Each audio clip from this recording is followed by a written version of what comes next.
Now, our third storyteller is a mother who met her worst fear head on and changed lives across Virginia.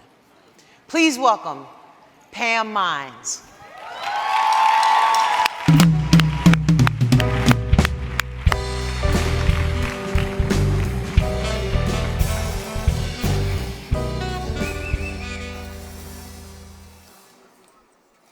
Wayne.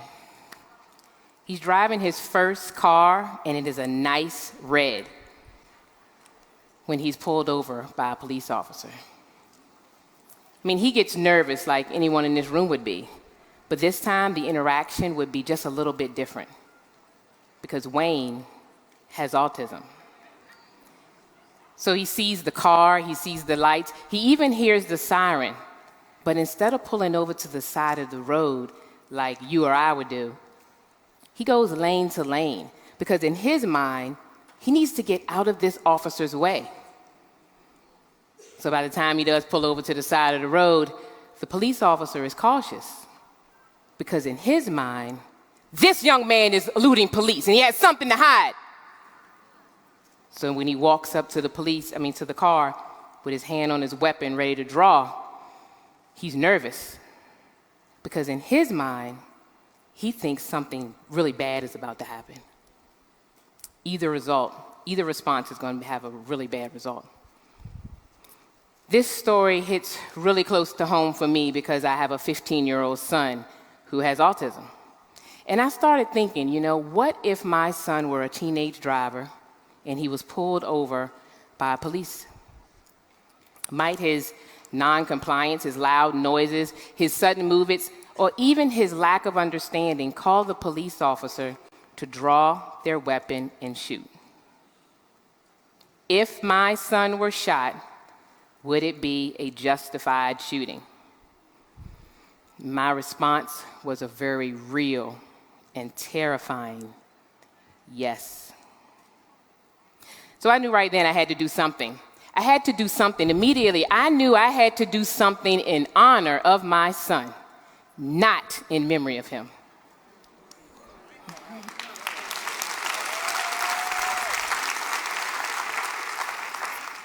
I firmly believe that tragedy should not dictate the urgency of necessary change. The prevention of tragedy should.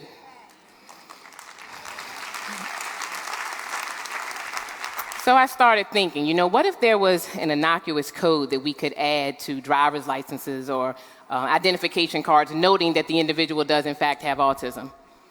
So I kind of jumped into Pam mode and started talking to legislators and law enforcement, some DMV administrators and some other municipals to see what we could come up with as a universal response so that law enforcement would know that my son JP has autism. Well,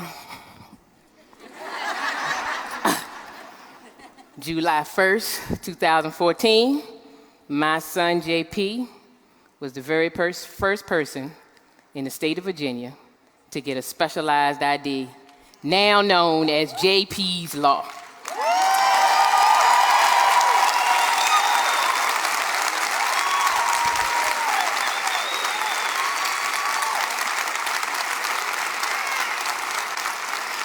To date, there are more than 1,700 individuals who have this specialized ID.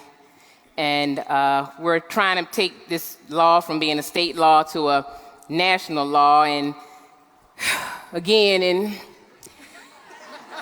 pure Pam fashion, I had a meeting with the DC DMV administrators. And in April of 2019, our nation's capital adopted JP's Law.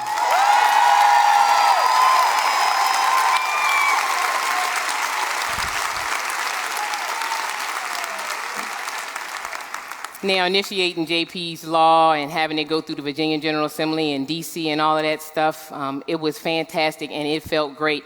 And though I would not change a thing and I love my son dearly, I just want you all to know that I did not raise my hand and say, please give me a child with special needs so I can prove my advocacy, write a law, talk to DC DMV, and my husband and I can show you just how well we can handle all these challenges. Won't me? So there is an ending to Wayne's story. Wayne did not have a JP's Law ID, but his mom heard about it on the news, and so she contacted me, and I reached out to local law enforcement. They went by there, talked to them about the judicial process. So when he went to court, he had a fresh haircut and a sharp suit, and he was ready. Judge called his name and had him come to the front and ordered him to driving school. And then he also allowed his mother to go to driving school with him so she could kind of explain things as it happened. Then right after that, I got a letter from Wayne's mom that said, "Today was very positive. Wayne went to court very anxious and nervous, but when he came back, he had a more secure confidence, more confidence, a secure sense of self because of this positive experience." And then I said, "How many of y'all can raise your hand and say that you go to court and then you come back and you talking about some kind of positive experience?" You know, I hear from families all over the world about the importance of JP's Law and their fears as it relates to police interaction. And I share their concerns. And I took a proactive approach to it.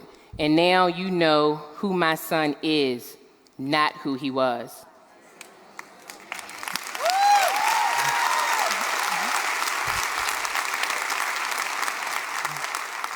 You do not have to wait for tragedy to initiate positive change.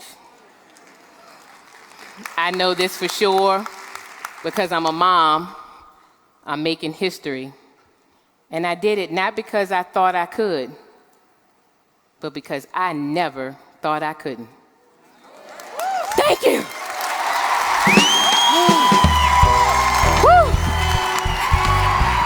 Thank you.